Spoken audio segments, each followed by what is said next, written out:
adelante. Hemos logrado el equipo.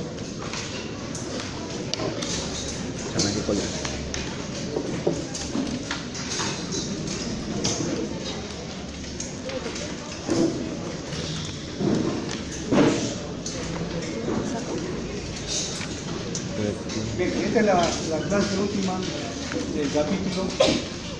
Hasta acá es el examen. Ustedes ya conocen la parte fisiológica de las glándulas endocrinas, así que lo que vamos a tratar es revisar la parte biológica, la parte fisiológica, que van a ver que los dos del día viernes, también es la última clase. Vemos acá en este cuadro lo que ustedes ya conocen. Las glándulas endocrinas, como su nombre indica, son aquellas que van a vertir sus productos directamente al torrente sanguíneo. Y esos productos elaborados por estas glándulas son las hormonas. Estas hormonas, a nivel de hipófisis, que es la glándula central, la que gobierna a las demás glándulas, se divide en dos porciones, una porción anterior, o también llamado de hipófisis, que produce todas estas hormonas que también se lo conocen.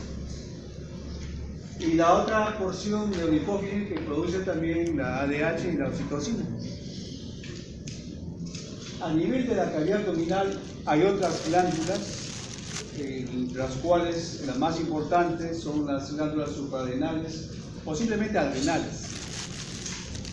Y estas glándulas presentan dos partes muy bien definidas, que es la corteza y la médula. Y la corteza produce sus propias hormonas, al igual también que la médula.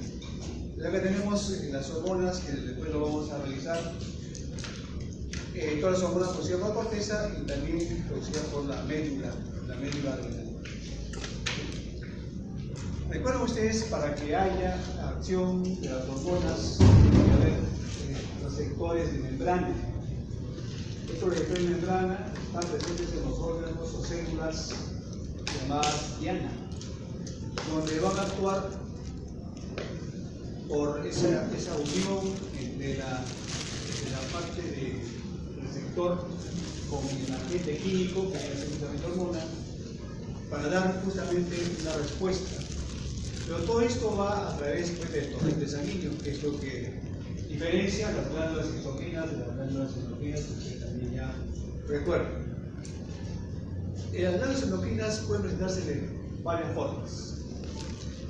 En términos glándulas estrictamente, así como se menciona, tenemos las más importantes, por supuesto la hipófisis, la glándula pineal, el tiroides, paratiroides y las adrenales.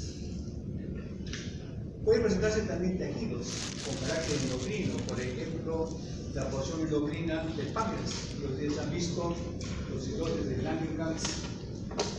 Los testículos, ustedes saben perfectamente, las células de Leydig producen la testosterona, los ovarios, estrógenos y progesterona, y la placenta, que ustedes recuerdan que es un órgano en el cual se forman o producen diversas hormonas que tienen que ver con el buen mantenimiento del embarazo. Y también se presenta bajo el aspecto de células endocrinas aisladas. Recuerden ustedes el sistema TUT, donde a nivel del aparato respiratorio y aparato digestivo hay células especiales que tienen la función justamente de producir estas hormonas que van a participar tanto en la función respiratoria como también en la función digestiva. Entonces tiene múltiples presentaciones en glándulas propiamente dichas, tejidos endocrinos y células endocrinas aisladas, no están catalogadas como órganos propiamente dichos, sino son células con características endocrinas por estímulo, por supuesto, del eje central hipotálamo hipofisial. Este esquema ustedes se lo recuerdan, tenemos acá los núcleos hipotalámicos, un poquito de neuro, recuerdan ustedes supraóptico, ventromedial, arcuato, que son los núcleos hipotalámicos, responsables de los factores liberadores o los liberadores de diversas hormonas. Y estos van a actuar, como vemos acá en este esquema, a diferentes niveles de casi todos los órganos, incluyendo huesos, incluyendo músculos. O sea, no solamente órganos específicamente hablando, sino también actividad muscular, actividad ósea. La secreción de las glándulas, en este caso endocrinas, es de carácter químico. Entonces, esta secreción de mediadores químicos son moléculas. Pueden ser hidrosolubles e hidrófilas e interaccionan con una proteína receptora. Siempre tiene que haber ahí una proteína receptora que recibe la información para dar una respuesta. La presentación es por parte de una secreción autocrina dentro de la misma célula a producir su mensajero químico, va sobre los receptores de membrana de la misma célula y responde. También puede ser secreción palatina entre células vecinas, pero esas células vecinas tienen que tener, por supuesto, su receptor de membrana para que pueda ser estimulada. Y por otro lado también puede haber la secreción endocrina, que es la mayoría de las glándulas a través del torrente sanguíneo, que lleva la información de estos mediadores químicos a distancia, mucho más lejos de la producción central, gracias pues a la secreción y el circuito sanguíneo. Y también hay una secreción sináptica, recuerden ustedes, en la sinapsis química, donde hay los neurotransmisores que van a actuar siempre sobre glándulas, pero tiene que haber pues células diana con sus receptores de membrana. Los esteroides y la tiroxina son hidrófobos e interaccionan con proteínas receptores intracelulares, o sea, hay receptores extracelulares y hay receptores intracelulares. La gran mayoría actúa a nivel de receptores extracelulares. Por el caso de los esteroides y la tiroxina, como son hidrófobos, entonces van a interaccionar con proteínas receptores intracelulares.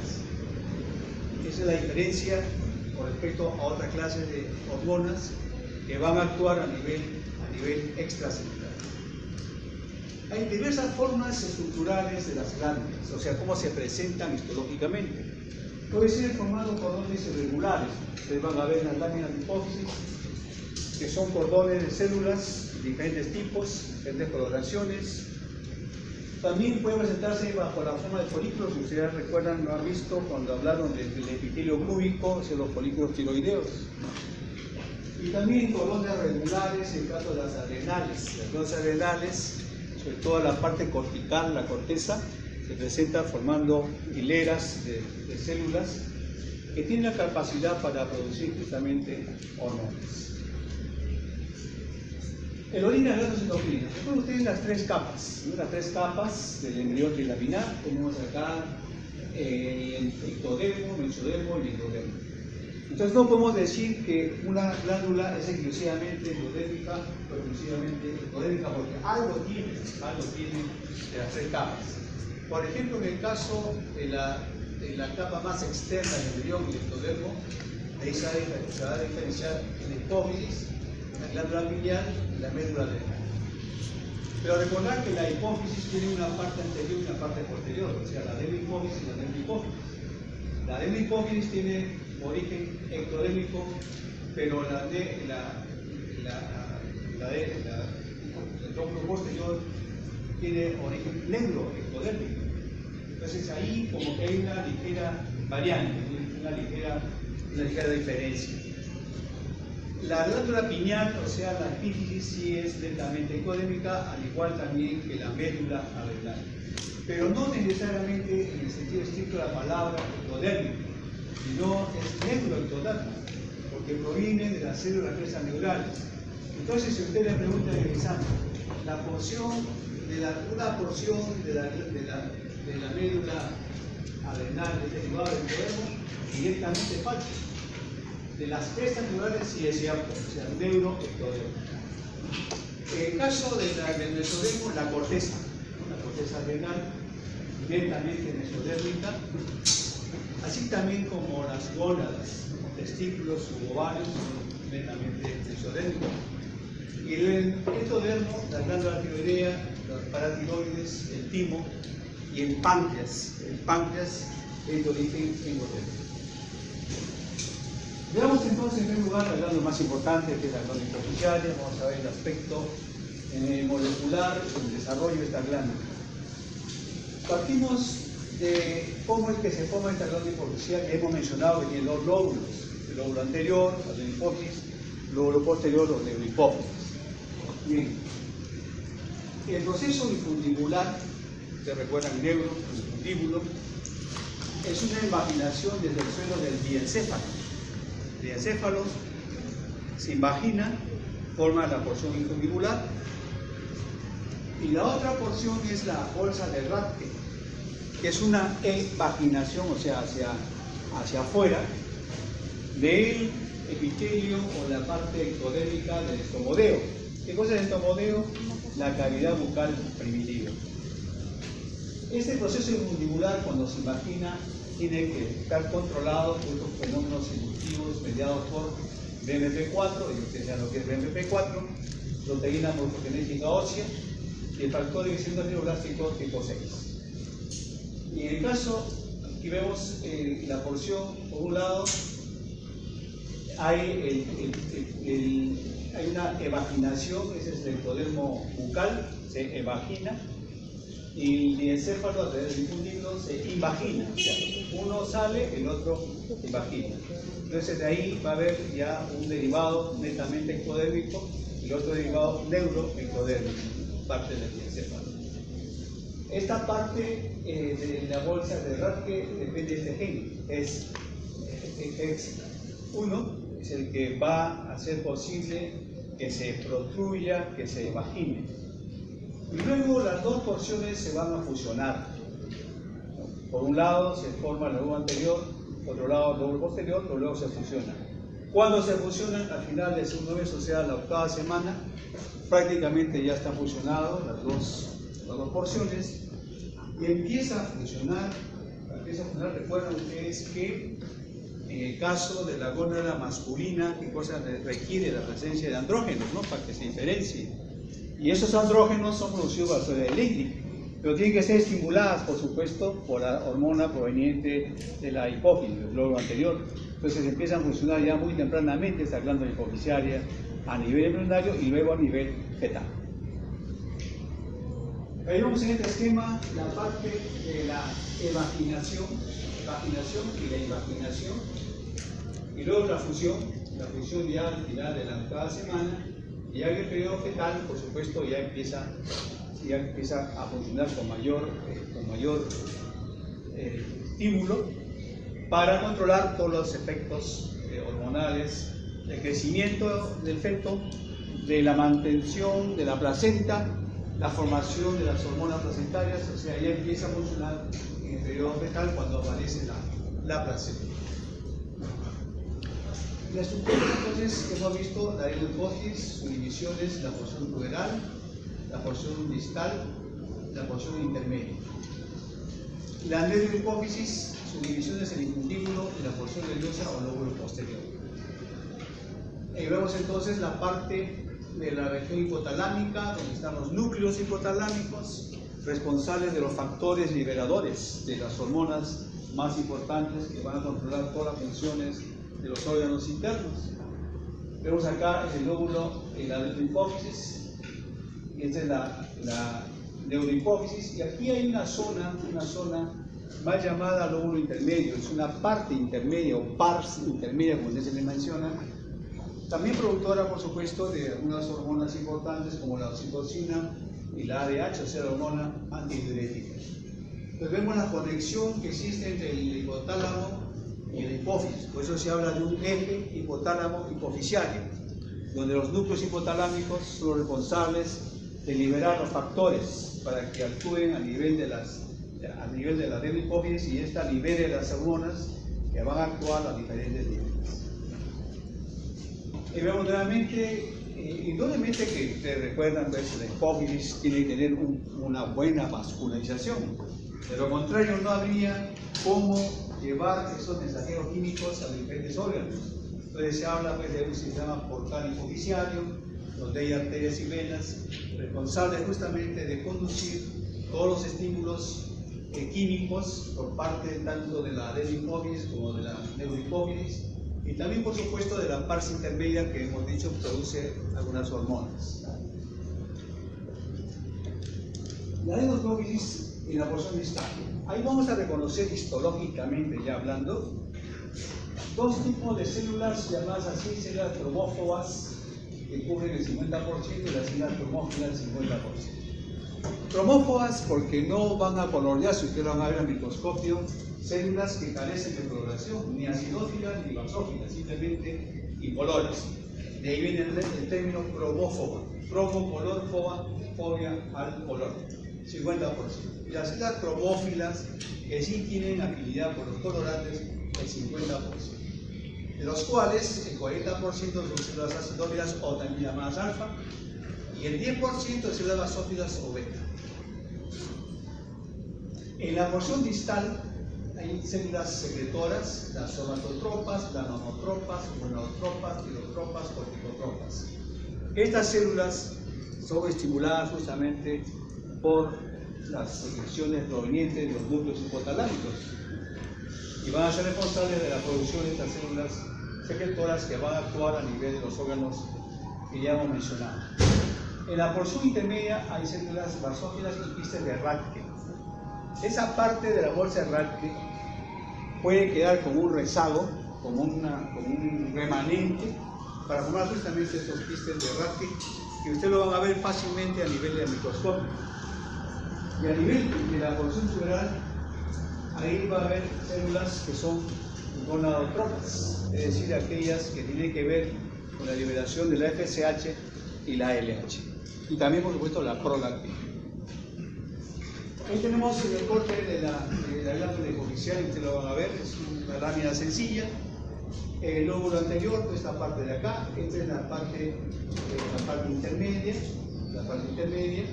Y estos son los quistes de Rathke, inconfundibles, o sea, no pueden ustedes confundir al observar el microscopio óptico simplemente los quistes de Rathke, que vienen a ser remanentes de lo que fue la bolsa de Rathke.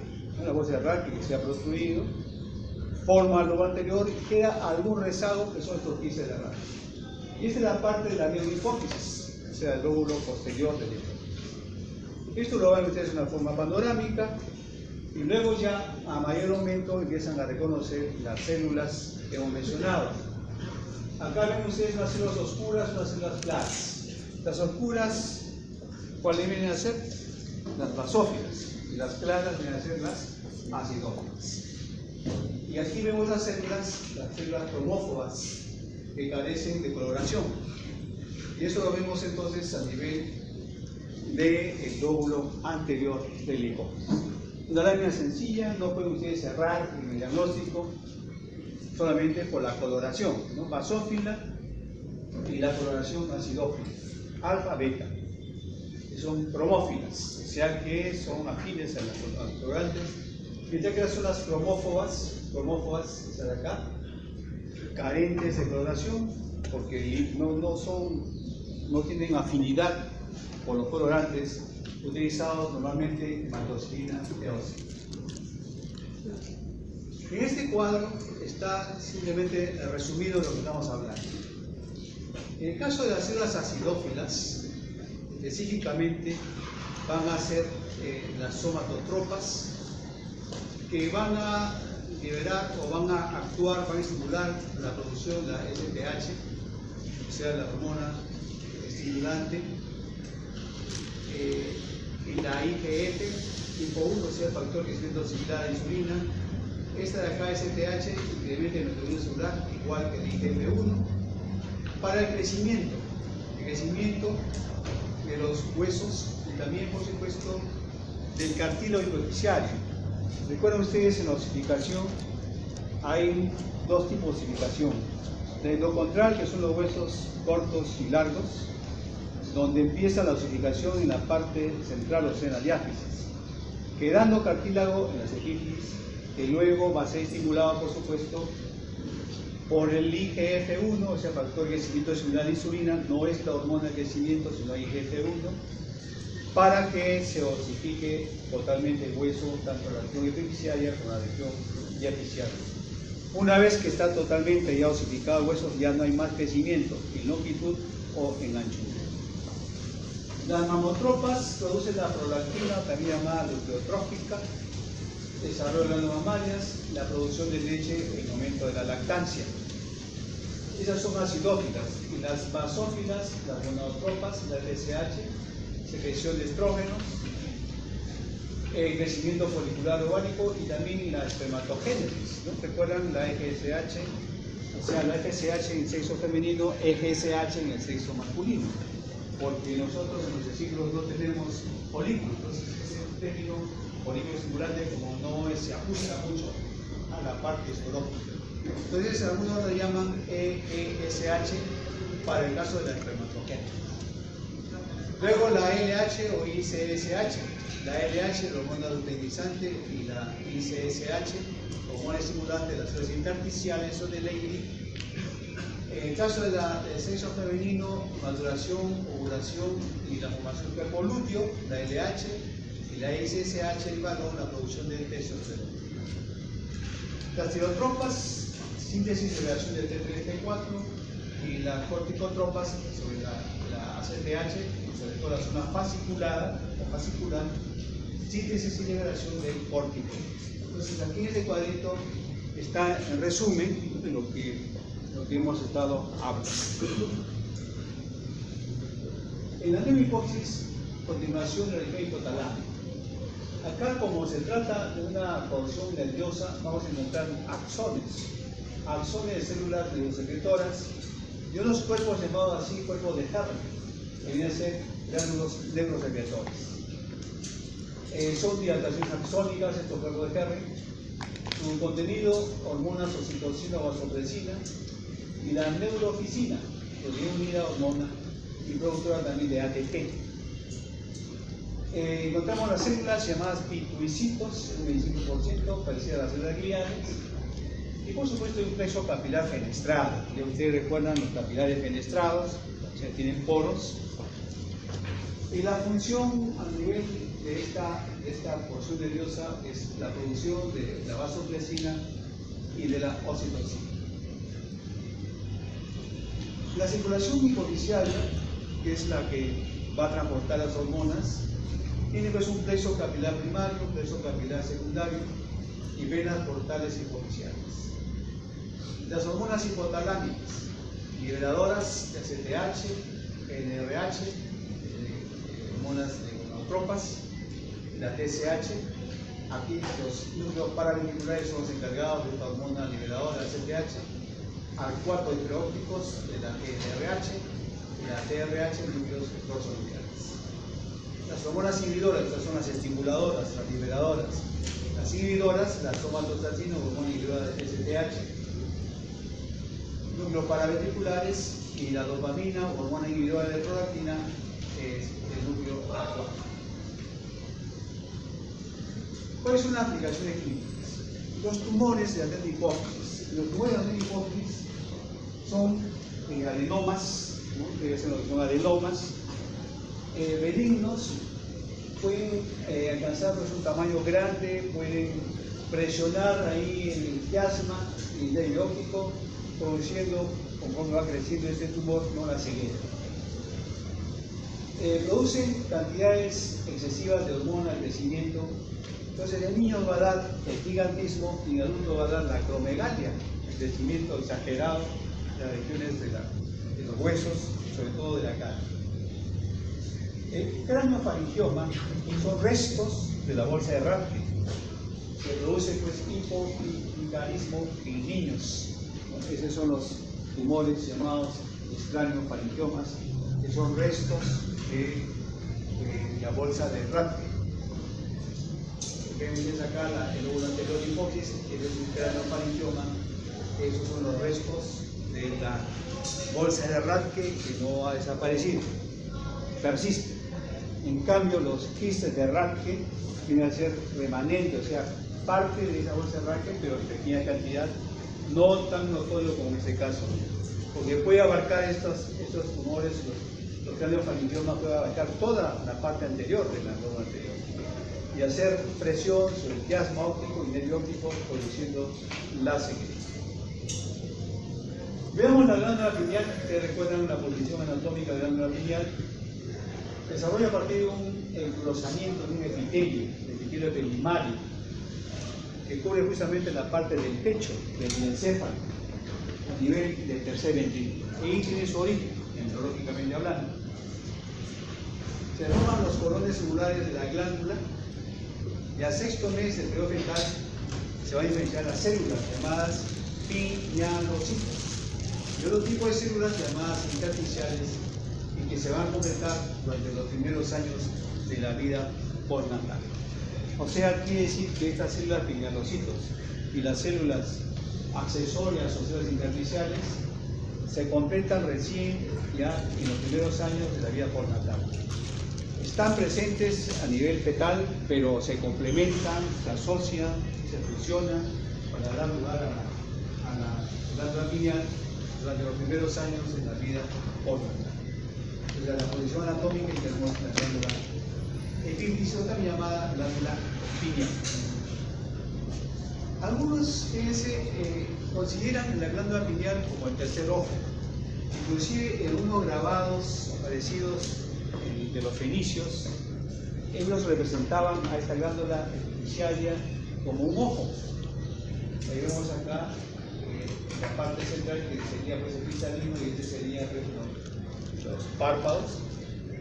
Y en algunas religiones, en algunas etnias de la India, creen la presencia pues, de este tercer ojo que pueden sentir, inclusive algunos mencionan que pueden ver a través de ese tercer ojo. Y ver qué cosa, el aura, ¿no? El aura, el karma, ¿no? De acuerdo pues a las religiones que tienen estas etnias. Y la histología de la glándula pineal es sencilla, predominan dos tipos celulares. Los pinealocitos son células parenquimales que producen la melatonina. Y las células gliales o intersticiales características similares a los crocitos, o sea, células gliales.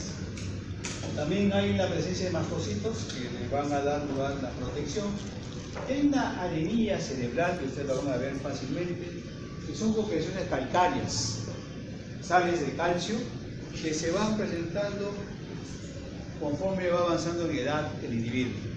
No se le ha asignado ninguna función específica, sino cómo se van concentrando estas sales calcáreas, pero que no van a alterar de una u otra forma el funcionamiento de la glándula. Pero sí será relacionado la presencia de estas concreciones calcáreas, en el sentido que a medida que va avanzando en edad el individuo tiene menos horas de sueño. Ustedes saben que esta glándula pineal controla pues, el ciclo circadiano. Entonces, en un geronto ya no duerme las 8 horas que normalmente se debe dormir, sino menos de 8 horas. O sea, de repente es las concrescencias calcáreas, ¿no? Algunos afirman que son las concrescencias calcáreas que hacen que cambie todo su ciclo circadiano, ¿no? del geronto, conforme va pasando pues, la edad. La función, y ustedes saben, la formación de la serotonina y la melatonina. Esta melatonina es estimulada por la luz e inhibida por la oscuridad, ¿no? Por eso que la oscuridad tiende al sueño, aunque también en el caso de ustedes la luz también tiende al sueño. Ahora están durmiendo, no cabeceando, el saludo japonés, ustedes que me están saludando, se están cabeceando. Es también parte, ¿no? Parte de la vivencia, ¿no? del ciclo. Cuando uno viaja a otro hemisferio, a otro país europeo, es un problema porque cambia totalmente. O sea, hay 12 horas de diferencia, 6 horas de diferencia, 8 horas de diferencia. Entonces es difícil acostumbrarse a cambiar ese ciclo que normalmente tenemos. Acá, por ejemplo, son las 20 para las 9, en otros países ya están en la noche. Entonces eso cuando uno llega, como de noche, si salió a las 9 de la mañana y estamos ya en la noche, es un poquito difícil, ¿no? Es un cambio tremendo donde tiene que actuar justamente la melatonina. Eso es lo que van a ver ustedes en el corte histológico de la glándula pineal. Los pinealocitos, acá están los pinealocitos. Esta es la línea cerebral. Dependiendo pues la edad del individuo, hay mayor concrescencias, a mayor edad, por supuesto. Estas son las células apinealocitos. Y esta glándula pineal tiene lóbulos. Entonces acá vemos un lóbulo donde están los pinealocitos, pero no hay la línea cerebral. En cambio acá sí encontramos en un lóbulo la línea cerebral. Fácil de reconocer, difícil que se equivoque, Aplicaciones clínicas, los tumores de origen germinal. Ahí puede aparecer algunos tumores que recuerdo ustedes pueden presentarse en los germinomas, carcinoma embrional. ¿Y por qué los germinomas? Recuerdan ustedes que cuando hay migración de células, va acompañado de genes, ¿no? Los llevan, los sitúan hacia el lugar donde deben estar. Pero si estos genes mutan, entonces estas células que deben llegar a ese sitio se desvían. Al desviarse, entonces puede formar, en este caso, por ejemplo, algunos tumores, como los germinomas y carcinoma embrional. Por otro lado, los pineoblastomas, que sí son de alta malignidad, es un tumor primitivo que se forma por el dedo ectodermo, y el pineocitoma, de crecimiento lento, raro, y también los tumores de origen glial. Recuerden ustedes los tumores de origen glial, los astrocitomas, los gliomas, básicamente. Bien. Veamos ya las glándulas suprarrenales. Las glándulas suprarrenales tienen una corteza y tienen una médula. La corteza derivada del mesodermo. Se produce en dos ondas. Una primera onda a la quinta semana, donde las células mesoteliales, o sea, mesénquima, o sea, mesodermo, penetran en el mesénquima para diferenciarse en unos acinófilos grandes. Justamente la corteza fetal, la corteza primitiva, es muy grande. En comparación con el riñón, prácticamente es el mismo tamaño que el riñón. Y ustedes van a determinar por qué creen ustedes que la corteza de la glándula renal es de un tamaño muy diferente a lo que tenemos ahora. Ustedes han visto ya, supongo, han visto el riñón, han visto la glándula adrenal, entonces es muy pequeña en comparación con el riñón. En cambio, al feto, la corteza, sobre todo la corteza renal, es más grande, inclusive del mismo tamaño que el riñón fetal. En la segunda onda, las células mesoteliales penetran en el mesénquima para determinar la corteza definitiva. Y tras el parto, justamente esta corteza fetal, que adquiría un tamaño enorme, va a ir evolucionando progresivamente. Entonces ahí también ustedes tienen que encontrar la respuesta por qué evoluciona. Y recién la estructura adulta de la corteza se adquiere en la pubertad. La médula se desarrolla a partir de las células de las crestas neurales, o sea, neuroectodermo.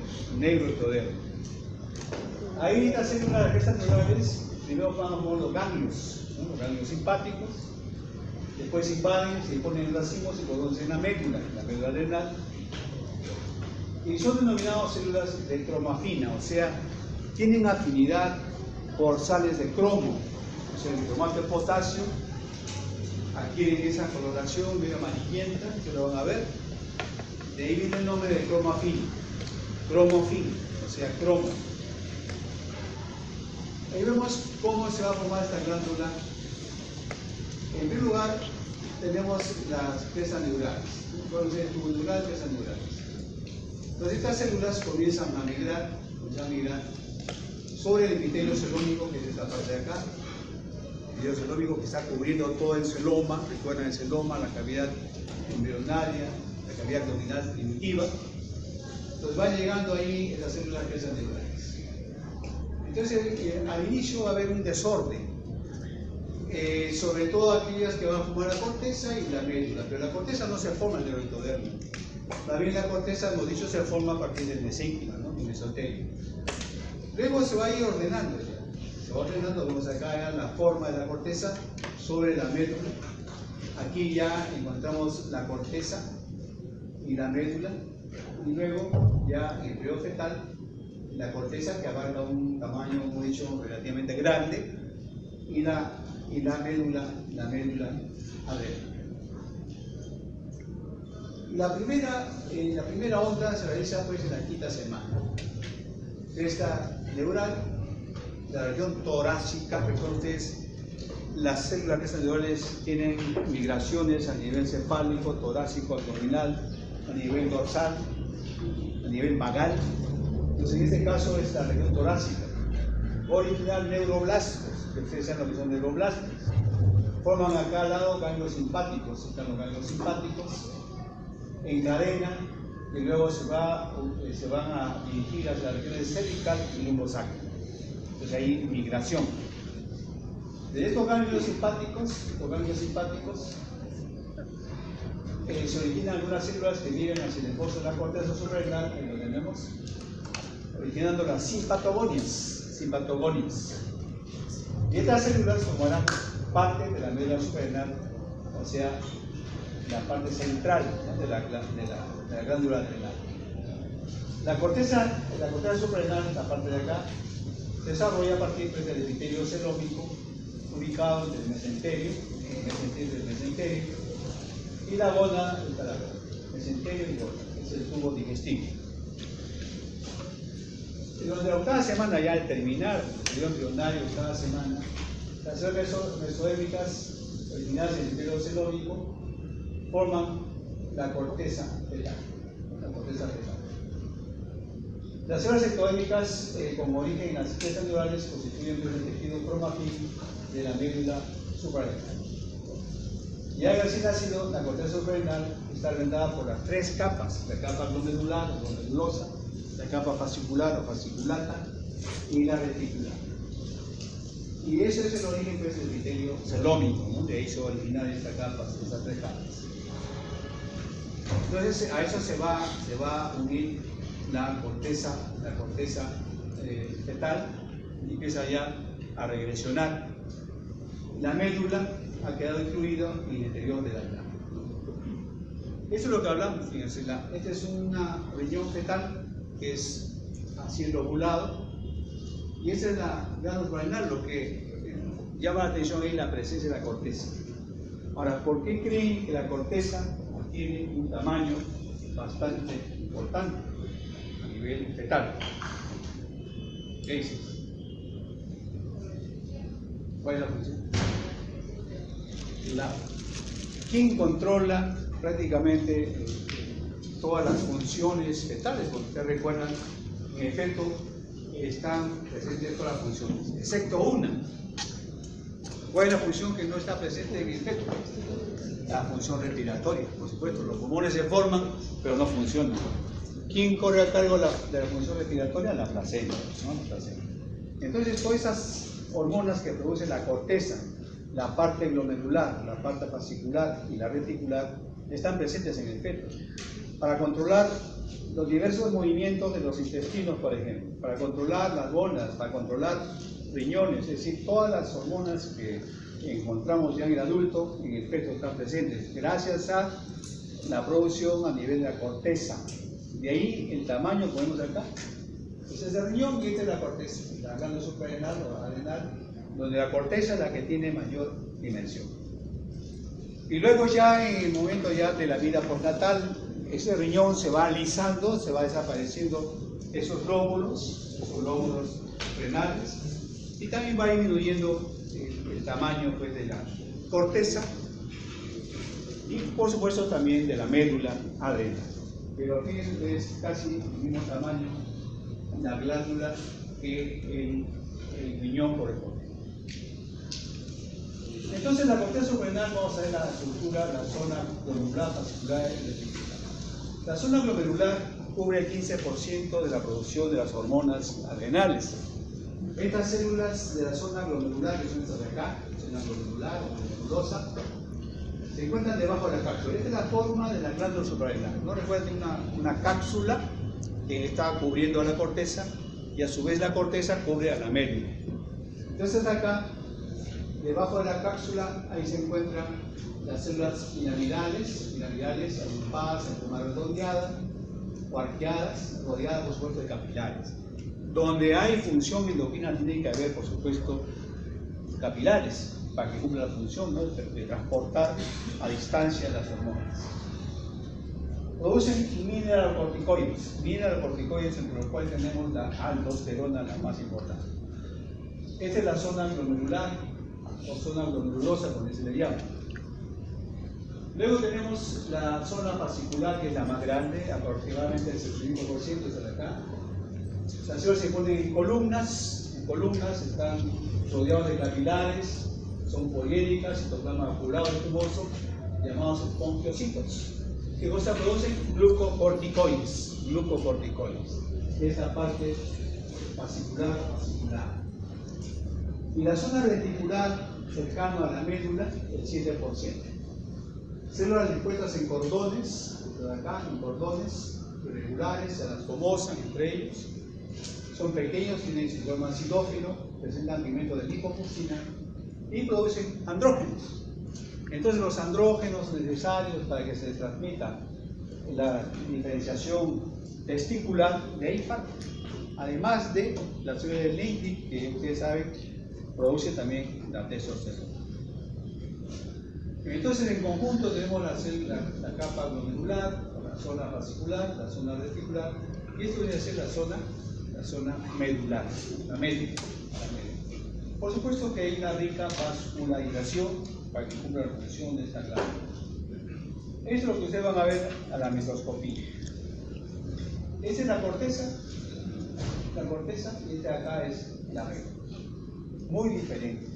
Difícil que ustedes puedan confundir el diagnóstico de lo que es la corteza y la médula. En la corteza vamos a encontrar básicamente que cumple el 75%, es la zona fascicular. Inconfundible, la zona fascicular, así en filas, en hileras. Mientras que la zona glomerular, un glomérulo ustedes saben que es medio tortuoso, y la reticular muchas veces se confunde con la medular, pero básicamente es la fascicular la que llama la atención. La función, hemos dicho ya, la producción de hormonas esteroideas. Eso tanto en el varón como en la mujer. Nosotros varones tenemos pequeñas cantidades de esteroides, por supuesto, de estrógeno. Las mujeres tienen pequeñas cantidades de andrógenos. ¿De dónde viene eso? De la corteza retal. Los mineralocorticoides, la aldosterona, se produce en respuesta a la estimulación de la angiotensina tipo 1 y tipo 2, básicamente, y la ACTH. Y actúa a nivel del tubo controlado distal del riñón. Los riñones tienen pues la unidad anatómica funcional llamada nefrón o nefrona. La nefrona tiene pues, en su constitución histológica una cápsula de goma que va a estar resistiendo a un glomérulo. El glomérulo viene a ser un conglomerado de arteriolas aferentes y eferentes. Y luego viene una serie de conductivos, el conducto contorneado proximal, el asa de Henle, contorneado distal y luego los túbulos colectores. Entonces ahí va a actuar a nivel de este tubo contorneado distal del riñón, también sobre glándulas salivales y sobre las glándulas sudoríparas. Esto hace que se produzca la reabsorción de sodio y agua y secreción de potasio e hidrógeno, o sea, hay control del sodio, del potasio, y cuando hay una sudoración excesiva hay pérdida de estos iones, potasio, sodio, que tienen que ser restituidos. ¿No? Los que practican deporte, por ejemplo, después de una intensa partido, como las chicas que campeonaron, bueno, al principio, han tenido un desgaste tremendo. Usualmente sus compañeros le han dado pues, sus debidas a base pues, de iones, sodio, de potasio, para recuperar su activo. Los glucocorticoides, cortisol y corticosterona, se producen también por estimulación por ACTH, la adrenocórtico-trófica potencial. Actúa en el metabolismo de carbohidratos, proteínas, lípidos, suprime la respuesta inmune, disminuye el número de linfocitos y eosinófilos, ¿no? Cuando hay un problema de tipo